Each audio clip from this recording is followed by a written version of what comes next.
তাহলে এখান থেকে রোগ জীবাণু ছড়াইল, আমার বাচ্চা অসুখ হলো, আরেকজনের বাচ্চা অসুখ হলো, ডায়রিয়া হইল, হাসপাতালে তোদের গরম লাগলো, বিভিন্ন বিপদ আমাদের আসলো, এগুলো আমি নিজের হাতে কামাই করে আমি বিপদ নিয়ে আসি। এই জন্য পরিবেশটা কোরবানির সময় পরিবেশটা আমি ঠিক রাখবো, ময়লা করা যাবে না, কাঁচরা করা যাবে না, যথাসম্ভব দ্রুতভাবে এটা আমি পরিষ্কার করে দেব। চামড়াটাও আমি সংরক্ষণ করবো। চামড়ার একমাত্র হকদার হইল গরিব, একমাত্র হকদার কিনা গরিব। পত্রিকার রিপোর্ট অনুযায়ী ঢাকাতে 1200 টাকা, এর বাইরে 1000 টাকা, সকল কথা লোক জানি না রেট যারা চামড়াটা বিক্রি কইরা এটা যে টাকাটা এটা গরিবরা দিতে হবে, এটা নিজের ফায়দা লাগাতে হবে। চামড়া কাটা যখন আসছে আগে মাছটা হয়ে যাবে, মুসা ভাই গরু কিনে আনছে যে এটা দুধ দেয়, হইতে পারে অনেকের গরু আছে না কিনে আনছে গাই গরু। এই জন্য মাছ খাওয়ার মূল কথা যে কুরবানির গরু দিয়া, কুরবানির প্রাণী দিয়া কোনো প্রকারের ফায়দা আপনি গ্রহণ করতে পারবেন না। এবং কি আসছে যে কুরবানির গলার মধ্যে যে মালাটা থাকে, মালা থাকে না অনেক সময়, এই মালাটাও দান করে দিয়েছে। এই জন্য কারো গরু যদি দুধ দেয়, দুধ দোয়ায়া না দোয়ায়া রাখা রাখবেন, দরকার নেই দোয়ান।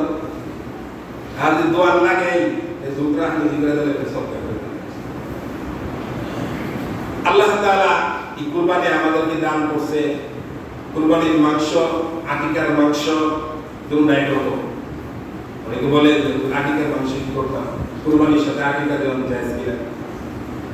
কুরবানির মাংসের মধ্যে 3 ভাগ করা সুন্নত, এক ভাগ নিজের জন্য রাখলে, আরেক ভাগ আত্মীয়স্বজন, আরেক ভাগ গরিব অসহায় মিসকিন যারা আছে এরকম আকিকার মাংস এরকম 3 ভাগ করলে সুন্নত করি। আর যদি আমি আমার মাংস কেউ দিতাম না, আমি একবার খাবো যাই কোনো সমস্যা নেই, বাকি আপনি কি কোনো তার পৌঁছে দিলেন না।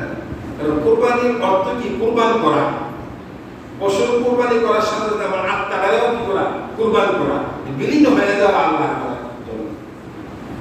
আমি যদি জবাই করে আমি সবটা নিয়ে নিলাম, খেলাম না, যদি বাঘ বসাইলাম না, দিলাম না, কোনো সহযোগিতা করলাম না, গরিব মিসকিন অসহায় যারা দুর্বল আছে, আমি কি বিলীন হইলাম? বিলীন হইলাম।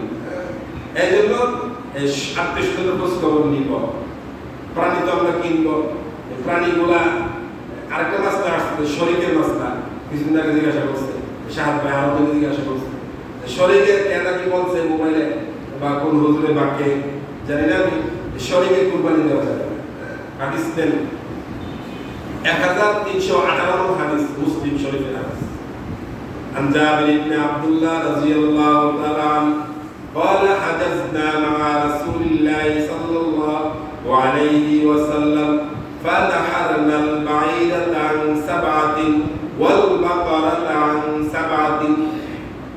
জাবের ইবনে আব্দুল্লাহ নবীজির একটা ঘনিষ্ঠ সাহাবী ছিল, সবাই তো ঘনিষ্ঠ নেতা, তার কর্মী আছে, সব কর্মী কি ঘনিষ্ঠ?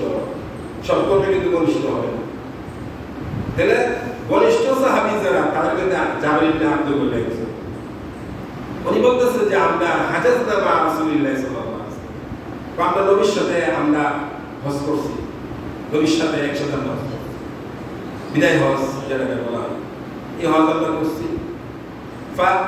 এই কুরবানির দিন ফানাহারনা বাইরাতান 7 দিন, বাইরাত মানে উট, আমরা উট কুরবানি করছি 7 শরীরে। 7 মানে 7, 7 না আরবি ভাষাতে আছে 7 মানে 7। ওয়াল বাকারাতা, বাকারা মানে গরু, গরু আর মহিষ এক গরু। ওয়াল বাকারাতা 7 দিন, গরু আমরা 7 শরীরে কুরবানি করছি। স্পষ্ট হাদিস মুসলিম শরীফে জাবের ইবনে আব্দুল্লাহ রাদিয়াল্লাহু আনহু থেকে যে শরীকে কুরবানি দেওয়া জায়েজ। হয়তো বছর ধরে আমরা শরীকে কুরবানি দিয়ে গেছি না, এখন তুমি করতে হুজুরে আইছো, আল্লাহ জানে কইলে আমার বছর বাকিটা করছে। এই হাদিস হেরা পড়ছে কিনা বা জানে কিনা, বা হাদিসই পড়ছে কিনা, ইহুদি দালাল মুনাফিক কিনা আল্লাহ তাআলা জানেন। তাহলে আজকে কদিন পরে আবার কুরবানি নেই তবু দেন না, তারা বিদ্যালয়কে শর্ট করতে করতে আপনার কথা লেহারা করাইছে। ওমর রাদিয়াল্লাহু তাআলা থেকে সিদ্ধান্ত হয়েছে যে তারা বিদ্যালয় 20 রাকাত, যে ওমর ব্যাপারে নবীজি বলছে আমার উপরে নবী হইলে ওমর হইলে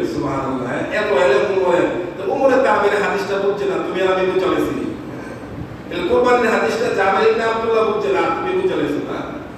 এগুলো হলো আসলে ইসলামের সূত্র এগুলো। এই জন্য আমরা শরীকে কোরবানি দেওয়া জায়েজ, একা দেওয়া জায়েজ, যাদের তৌফিক আছে একা দিবেন, যাদের তৌফিক নাই শরীকে দিবেন, যে আল্লাহ হালাল করে দিয়েছে, নবী যে জায়েজ করে দিয়েছে বলবেন না।